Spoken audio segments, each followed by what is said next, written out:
a typical guy with a not-so-typical hobby.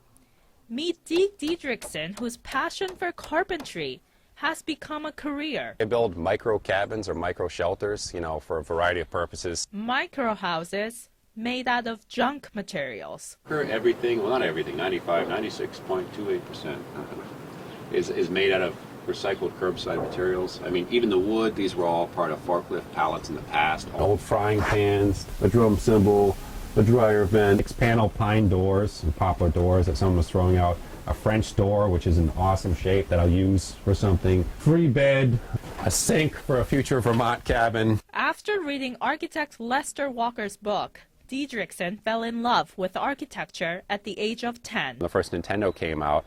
My parents weren't too thrilled. We lived in a small house, had one TV that we were hogging up TV time. So I decided, what, if I can't play Nintendo inside, I'm going to build my own little shack out in the back, which had insulation, heat, a hammock, a platform bed, a black and white TV. So me and my friends, when we weren't allowed to play video games in the house, would be out there, going crazy. Over the years, his designs became more complicated. I built a lot of these experimentally, just as prototypes to mess around to see what I could do with certain salvage or recycled materials. And eventually sold a lot of microstructures to people, some of them for, people, others for, chicken coops. In the last couple of months, demand for microhouses skyrocketed. A lot of people emailing me, one woman from Hawaii, another from New York, Pennsylvania, will you build this and that for me? These tiny houses are rapidly gaining popularity because of their portability and versatility. A tiny little place, they'll tell me, that I can position out in the woods where I can go and drink tea and read books in peace and quiet instead of sitting in your house, staring at staring at the drywall reading a book. It's more of a relaxing or otherworldly, I guess you could say, atmosphere. Diedricksen currently has 4 microhouses in his backyard: the Gypsy Junker, $100 Homeless Hut, Boxy Lady, and Hickshaw. The biggest one out of 4, the Gypsy Junker, gets its name from the shape. Shaped like a gypsy wagon, or so I thought, so I gave it that term, and made out of junk. It can sleep, 2 people, one on the floor diagonally or depending on your height, and one up on this little platform bunk. I originally built it to kind of be the world's smallest office or publishing house, because I've hung out here a couple times just to brainstorm some bizarre ideas. What better place to brainstorm weird designs than in a weird design.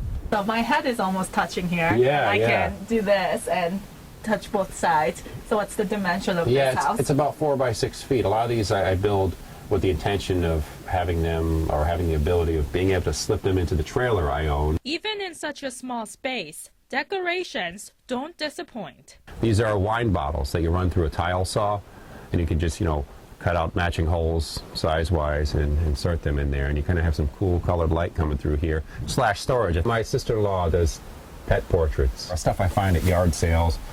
You'll notice, I think every cabin I've ever built usually has a lantern or 3. My neighbors across the street, they have no idea this is here. This used to be part of their kitchen cabinets. They remodeled and threw all the cabinets out. Now, 2 of them together make a door, which, let me see if I can still open it. It's been a while. Yep. Opens Dutch door style. Details like the door are never planned out in advance. Diedricksen says his blueprints always change. I don't use tape measures a lot of times to build. It's all free form, or I can't find my tape measure. I left it inside. I don't want to go get it.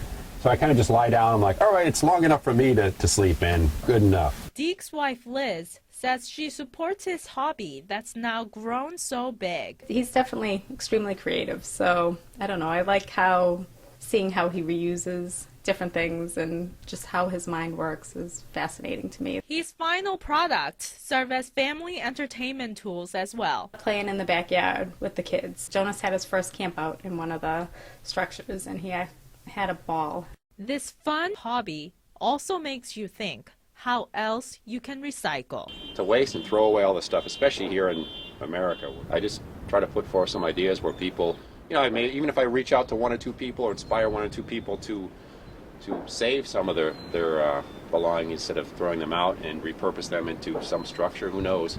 I think I've hopefully done my job. The architect of houses like this one also has a book published. Deek Diedricksen collected recycled bottles and cans to pay for printing and binding equipments, and he prints the books right at his home.